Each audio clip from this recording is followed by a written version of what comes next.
Hello everyone, हाजिर हूँ लेकर इस सीरीज का 8th एपिसोड। तो पिछले पार्ट में हमने देखा था कि कैसे यांग काई ने अपने घर के बाहर मौजूद सीनियर सुमो और उसके चमचों को अपनी चालाकी और पावर दोनों से हराकर भगा दिया था। और ये सारी चीजें सीनियर सिस्टर ने भी अपनी आंखों से देखी थी, जो इतनी ज्यादा हैरान हो जाती है कि पेड़ से नीचे गिर जाती है। एंड में हमने देखा था कि यांग काई जंगल से लाई हुई जड़ी बूटियों का यूज करते हुए उस फर्नेस से धुआं लेने लगता है, जो उसकी बॉडी में जाते ही उसकी बॉडी तेजी से रिएक्ट करने लगती है। वो तेज स्पिरिचुअल एनर्जी रिलीज करते हुए ब्रेक थ्रू कर लेता है। इस पार्ट के स्टार्टिंग में दिखाते हैं कि अपनी कल्टीवेशन को कंप्लीट करने के बाद जब हमारा यांग उस फर्नेस को चेक करता है तो वो पूरी तरीके से खाली हो चुका था। जड़ी बूटियों की सारी पावर को एब्जॉर्ब करने के बाद वो कहता है कि ये तो कितनी जल्दी खत्म हो गया, लगता है मेरे 8 कंट्रीब्यूशन पॉइंट्स कम पड़ गए। वो तो अपनी कंट्रीब्यूशन पॉइंट्स की वजह से परेशान था। यहाँ हमें दूसरी तरफ सीनियर सुमो को दिखाते हैं, जो कि अपने ख्यालों में उसी शॉपकीपर की बेटी को किस कर रहे थे,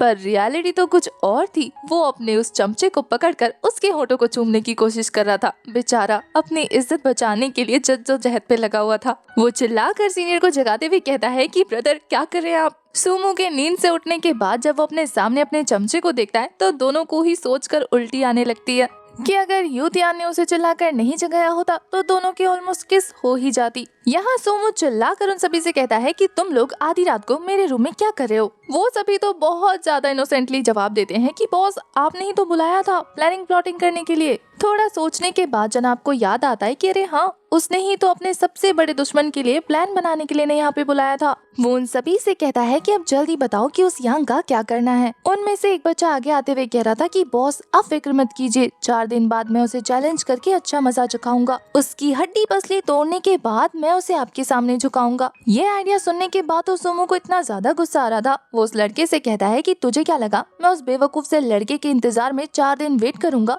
मुझे ऐसा कोई आइडिया बताओ जो कि मैं कल के कल ही अप्लाई कर पाऊँ। और जब तक तुम में से कोई मुझे एक अच्छा सा आइडिया नहीं देता तब तक तुम में से कोई भी अब सोने नहीं जाएगा। ये धमकी सुनने के बाद तो सभी के चेहरे का रंग ही उड़ जाता है। तभी यूदेन आगे आते हुए कह रहा था कि सीनियर ब्रदर, मेरे पास एक कमाल का प्लान है। और फिर वो उसके कान में उस प्लान को डिस्कस कर देता है। सोमो की इविल स्माइल देखने के बाद हमें पता लग जाता है कि उसे ये प्लान सच में बहुत जबरदस्त लगा है। नेक्स्ट मॉर्निंग का सीन दिखाते हैं, जहाँ पर हमारा यांग सफाई कर रहा था। कोर्टयार्ड की सफाई करते हुए वो खुद से कहता है कि कल की प्रैक्टिस की वजह से मेरी पावर बहुत तेजी से बूस्ट हो गई है, इसलिए आज भी जल्दी जल्दी काम निपटाने के बाद मैं फटाफट से प्रैक्टिस करने लग जाऊंगा। वो अपने काम में खोया हुआ था। तभी यूतेन उसके सामने आते हुए कह रहा था कि ब्रदर। यांग उसे वहाँ देखने के बाद चौंक गया था। वो उसे कहता है कि क्या काम है, जल्दी बताओ। यूतेन तो उसे मस्का मारते हुए कह रहा था कि ब्रदर यांग, आपने तो सुमो सीनियर को क्या मजा चखाया। आप तो सच में बहुत ज्यादा कमाल के हैं। अपनी तारीफ सुनने के बाद यहाँ पर यांग सोच रहा था कि ये तो सुमो का वफादार है ना, तो फिर ये मेरी तारीफ क्यों कर रहा है। अचानक से इसका हृदय परिवर्तन हो गया है क्या। वो तो सीधा सीधा उससे पूछ लेता है कि तुम मेरी तारीफ क्यों कर रहे हो, क्या तुम्हें भी सुमो पसंद नहीं। वो तो कह रहा था कि हाँ, वो मुझे बिल्कुल पसंद नहीं, वो मुझे बहुत ज्यादा परेशान करते थे, इसलिए मैं भी उनसे बदला लेना चाहता था, लेकिन तुमने तो उनके चमचे को मारकर मेरे दिल की मुराद पूरी कर दी। यांग को समझ नहीं आता कि ये रातों रात उसकी तारीफ क्यों कर रहा है। वो उससे और ज्यादा बातें उगलवाने के लिए कह रहा था कि क्या तुम्हें भी सुमो बहुत ज्यादा घटिया किस्म का लड़का लगता है, 1 नंबर का फैकू, अड़ियल, घमंडी और चमचों के साथ घूमने वाला। यांग ने तो यहाँ पर यूतिन को ही फंसा दिया था, जिसे सुनने के बाद दूर से हमारे सुमो को अपनी बुराई बहुत ज्यादा चुभती है। उसका तो दिल करा था कि वो जाकर यांग का मुंह तोड़ दे, पर उसके साथी उसे रोकते हुए कह रहे थे कि अरे ब्रदर, क्या कर रहे हैं आप, थोड़ा सा शांत हो जाइए, थोड़ा सा, नहीं तो हमारा प्लान डिस्ट्रॉय हो जाएगा। इतनी मुश्किल से बनाया हुआ प्लान वो खराब थोड़ी ना कर सकता था, इसलिए खून का घूंट पीकर रह जाता है। यहाँ पर ना चाहते हुए भी यूतिन को अपने इकलौते बॉस की बुराई करनी पड़ती है कि हाँ, मुझे भी वो बहुत ज्यादा बुरे लगते हैं। और क्यों ना लगे भाई, सीनियर होने के बावजूद भी लड़की छेड़ते हैं, अलग अलग लड़की पे उनका दिल आ जाता है, जूनियर्स को बुली करते हैं और अपने साथ इतनी बड़ी गैंग लेकर चलते हैं। तुम्हें पता है, उस गैंग में होने के बावजूद भी मेरी कोई इज्जत नहीं है, वो मुझे कुछ भी नहीं समझते। अपनी इतनी लंबी चौड़ी तारीफ अपने वफादार चमचे के मुंह से सुनकर तो सुमो का दिल फटा जा रहा था। पर फिर से अपने गुस्से को शांत करते हुए वो ये सोचता है कि बस एक बार मेरा प्लान कामयाब हो जाए। फिर यांग, तुझे तो मैं ऐसा मजा चखाऊंगा ना कि तू महीने भर बिस्तर से उठ नहीं पाएगा। सुमो का चमचा अपनी तरफ से बहुत ज्यादा कोशिश कर रहा था यांग को फंसाने की, पर यांग उसका हाथ पकड़ के खींचते हुए कह रहा था कि चलो साथ में जाके बदला लेते हैं। इससे तो उसकी हालत और ज्यादा खराब हो जाती है। वो तो कह रहा था कि कैसी बात कर रहे हो यांग ब्रदर, तुम जानते हो मैं इतना ज्यादा पावरफुल नहीं हूँ कि उनसे जाके फाइट कर पाऊँ, इसलिए तो मैं तुम्हारे पास आया हूँ ना। तुम्हारी टेक्निक्स बहुत ज्यादा कमाल की है, तो क्या तुम मुझे सिखा सकते हो? मैं यहाँ पर आपसे सीखूंगा। तुम्हारे वो मूव्स बहुत ज्यादा औसम थे, पावरफुल के साथ साथ स्पीड से भरे हुए। ये बोलते हुए यूतिन तो उसे ग्रीट करने लगा था। उसका इस तरीके का रिस्पॉन्स देखने के बाद यांग कहता है कि क्या सच में मेरे मूव्स इतने ज्यादा कमाल के थे? वो यूतिन से कहता है कि मैंने तो बस जांगहू को हराया है, जो कि ओवर कॉन्फिडेंट था। मेरे मूव इतने भी कमाल के नहीं है। अपने मन में तो यूतिन भी यही सोच रहा था कि अगर तू लकी नहीं होता ना तो तूने जांगहू को नहीं हराया होता, और ना अभी मुझे तेरे आगे से झुककर एक्टिंग करनी पड़ रही होती। अपने गुस्से को संभालते हुए वो यांग से कहता है कि ब्रदर प्लीज आप अपने मुझे मूव सिखा दीजिए, मैं यहाँ पर आपकी एडवाइस के लिए आया हूँ। यांग तो चुपचाप उसकी नौटंकी को देख रहा था। तभी वो कहता है कि ये कुछ रिस्पॉन्स क्यों नहीं करा, लगता है मुझे थोड़ा और प्रेशर देना होगा। ये बोलने के बाद वो तो नौटंकी शुरू कर देता है कि अगर तुम मुझे नहीं सिखाओगे तो मैं यहीं बेहोश हो जाऊंगा, मेरी हालत खराब हो जाएगी। उसके ऐसे आड़े टेढ़े मुंह देखने के बाद तो यांग कह रहा था तो फिर तो तुम मेरे पास क्यों आयो, डॉक्टर के पास जाओ ना। पर वो तो उसके हाथ पकड़ते हुए कह रहा था कि ब्रदर मुझे सिर्फ आप ठीक कर सकते हैं, इसलिए अपने मूव सिखाइए, मेरे साथ प्रैक्टिस कीजिए। यांग को पता था कि ये ऐसे तो नहीं जाएगा, इसलिए उसे कुछ सोचना पड़ेगा।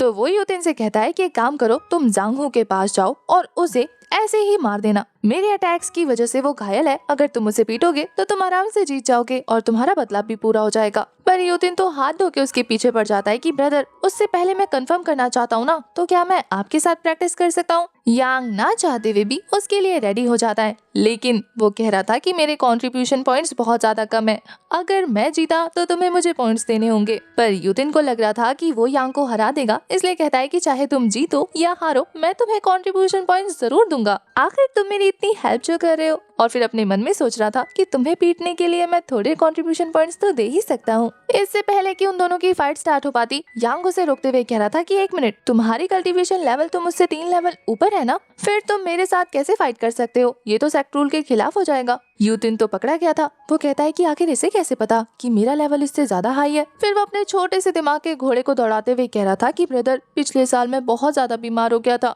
जिससे मेरी कल्टीवेशन लेवल नीचे गिर गई और मैं वीक हो गया, इसलिए अगर देखा जाए तो हम दोनों सेम लेवल पर है, तो हम फाइट कर सकते हैं।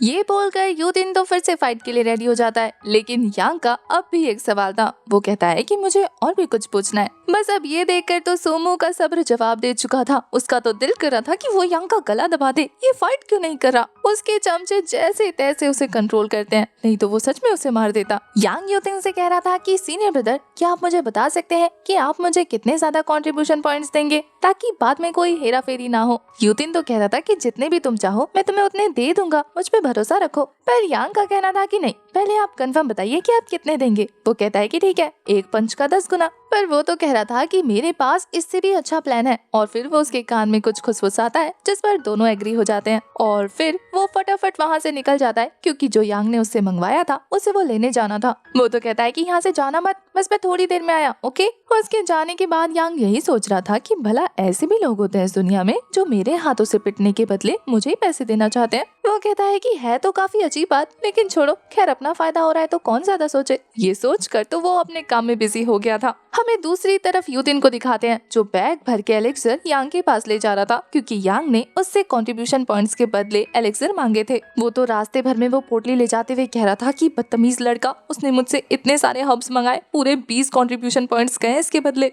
मुझे बहुत ज्यादा गुस्सा आ रहा है और ये सारा गुस्सा मैं उसे मार कर उतारूंगा। वो फटाफट उसके पास पहुंचकर कहता है कि जूनियर ब्रदर देखो, तुमने जो भी मंगाया था मैं सब ले आया, क्या अब हम फटाफट फाइट शुरू कर सकते हैं? अब इसके बाद तो हमारा यांग भी रेडी हो जाता है, क्योंकि उसे जो चाहिए था वो मिल गया। वो कहता है कि ठीक है, पहले आप शुरू कीजिए। यूतिन को तो यही चाहिए था, नेकी और पूछ पूछ। वो फटाफट से शुरू कर देता है अपने पंचेस, किक्स और फिस्ट बरसाने। यांग उसके सभी अटैक्स को बड़े आराम से ब्लॉक कर लेता है। ये सब देखने के बाद यूतिन एक जबरदस्त पीस तैयार करते हुए उसकी छाती पर दे मारता है। पर ये पंच मारने के बाद तो उसी का हाथ सुन पड़ गया था। वो तो कह रहा था कि क्या पत्थर जैसी सॉलिड बॉडी है, मेरा तो हाथ ही टूट गया। उसे पता लग गया था कि उसे यांग को हल्के में नहीं लेना, इसलिए वो विंड ब्लो नाम की टेक्निक का यूज करते हुए अपनी बॉडी से स्पिरिचुअल एनर्जी रिलीज करना शुरू कर देता है। अब उसकी कल्टीवेशन थी तो काफी ज्यादा हाई, इसलिए उसकी स्पीड भी बहुत ज्यादा तेज थी। उस स्पीड का यूज करते हुए वो यांग के चारों तरफ दौड़कर उसे पंचेस मार रहा था। यांग को दिखाते हैं जो बड़े मजे से उस विंड ब्लो टेक्निक के अंदर खड़े होकर उस मोमेंट को एंजॉय किए जा रहा था। उसे जरा भी फर्क नहीं पड़ता और यहाँ यूतिन के हैंड्स तो पूरे रेड हो गए थे। उसे समझ नहीं आता कि उसकी इतनी पावरफुल टेक्निक इस लड़के को खरोच भी नहीं दे पाई, जबकि लोग तो अधमरे हो जाते हैं इससे पिटने के बाद। वहीं हमारा यांग सोच रहा था कि कितनी सॉलिड बॉडी मिली है उसे, इसका मतलब जांग हू को उसने कोइंसिडेंटली नहीं बल्कि पावर के साथ हराया था। अपनी सॉलिड बॉडी को फील करते हुए वो तो इतराना शुरू कर देता है। अब इतने सारे अटैक्स करने के बाद तो यूथिंग का टाइम खत्म हो जाता है। अब यांग की बारी थी उसकी कुटाई करने की, तो वो तो एक इविल स्माइल दे रहा था और यहाँ यूथिंग की सांस फूलने लगती है कि अब उसका क्या होगा। यांग ने एक जबरदस्त जंप लगा दिया था जिससे वो डॉज कर लेता है, पर हाथ आए मौके को कोई इतनी आसानी से थोड़ी ना जाने देने वाला था। यांग उसके पीछे पीछे पहुंचकर उसे इतना जबरदस्त किक मार के नीचे पटकता है ना, बेचारे की हालत खराब हो गई थी। उसे तो अपनी नानी याद आ जाती है। उस पर तो हमारा यांग उसके ऊपर चढ़कर उसे काफी जोर जोर से पंचेस मार रहा था। जरा सोचो, जिस थर्ड लेवल के स्पिरिचुअल स्पाइडर को उसने अपने पंचेस से मार दिया, उसके पंचेस से बेचारे यूथिंग का क्या हाल हो रहा होगा। वो तो कहता है कि भाई मारेगा क्या मुझे जान से, मैं गिव अप करता हूँ, प्लीज जूनियर ब्रदर मुझे जाने दो। अब उसकी ऐसी दर्द भरी रिक्वेस्ट सुनने के बाद यांग उसे छोड़ते हुए कह रहा था कि चलो अब मैं जीत गया, लेकिन आपकी प्रैक्टिस को देखकर ऐसा लगता है कि आप वांग हू को नहीं हरा सकते। पर कोई बात नहीं, अगर आपका नेक्स्ट टाइम भी प्रैक्टिस करने का दिल हो तो मेरे पास जरूर आ जाना। वैसे फिलहाल मैं जीत गया हूँ, इसलिए मैं ये हर्ब्स लेके जा रहा हूँ, ओके बाय। उसके जाने के बाद बेचारा यूथिन जोर जोर से रोते हुए कह रहा था कि एक तो मेरे कंट्रीब्यूशन पॉइंट्स भी गए, मैं पिट के अधमरा भी हो गया और अब वापस जाने के बाद सीनियर ब्रदर मुझे डांटेंगे।